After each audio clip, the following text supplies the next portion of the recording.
नमस्कार दोस्तों, अब देख पा रहे हैं ये फिशरी 5 बीघा का होगा और इसमें अभी 70 कुंटल मछली है। हम देख पा रहे हैं कि मछली का भी इसमें मोर्टेलिटी हो रहा है। इसका मेन कारण क्या हो सकता है? जो मुझे लगता है कि 5 बीघा में 70 कुंटल जब मछली दिया जाता है तो मछली को उस हिसाब से खाना भी दिया जाता है। आप देख पा रहे हैं फिशरी का जो कलर है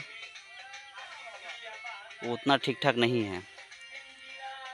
जब मछली को दाना दिया जाता है और मछली जब दाना खाती है फ्लोटिंग फीड, और खाने के बाद जो उसका पैखाना या जो भी उसका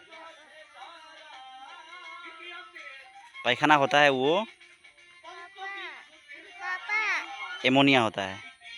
ऐसे क्या है कि ये समय में जून जुलाई अगस्त ये समय में मछली को बहुत ज़्यादा मात्रा में फीड दिया जाता है और वेदर भी क्या है मछली के लिए 30 डिग्री सेल्सियस से बहुत ज़्यादा रहता है, जिसके कारण से क्या है कि फिशरी का जो इकोसिस्टम है वो इम्बैलेंस हो जाता है। जिसका कारण से मछली अनयूजुअली क्या है, कभी भी कोई भी सिचुएशन में उसका क्या है मरना स्टार्ट हो जाता है।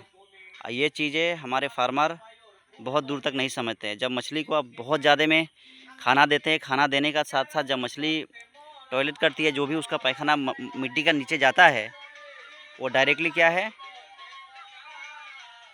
एमोनिया है। फ्लोटिंग फीड का ही जो मछली खाती है वो डायरेक्टली क्या करती है एमोनिया वो करती है, रिलीज़ करती है, जिससे क्या है कि फिशरी का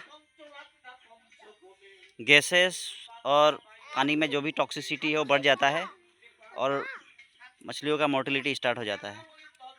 ऐसे में उस सभी चीज़ों से बचने के लिए आपको क्या करना पड़ेगा, रेगुलर बेसिस में आपको जियोलाइट, प्रोबायोटिक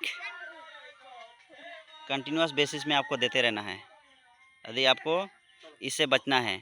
और फिशरी में विशेष रूप से आप देखेंगे ज़्यादा हाई फीडिंग करने से ऑर्गेनिक लोड भी बढ़ जाता है और वो ऑर्गेनिक लोड को हम कुछ हद तक सैनिटाइज़र भी देना ज़रूरी है।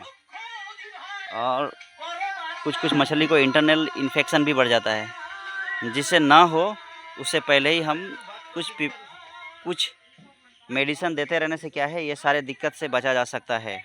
आप देख पा रहे हैं कितना बड़ा साइज का ये चंदा मछली मरा है, पर हमारे फार्मर उतना लेवल तक ट्रेनफुल नहीं होते हैं, जिससे क्या है उनको बहुत सारा लॉस का सामना करना पड़ता है। ऐसे में हमारा कोशिश रहता है कि हमारे फार्मर को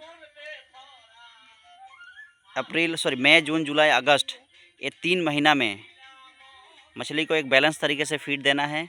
और फीड देने के बाद अब मछली खाती है, खाने के बाद उसको टॉयलेट होता है, उसका ऊपर भी बहुत ज़्यादा ध्यान देना है ताकि उससे मछली का कोई दिक्कत पैदा ना हो और कोई भी अनयूजुअल कोई भी आपका फिशरी में एक्सीडेंट ना हो।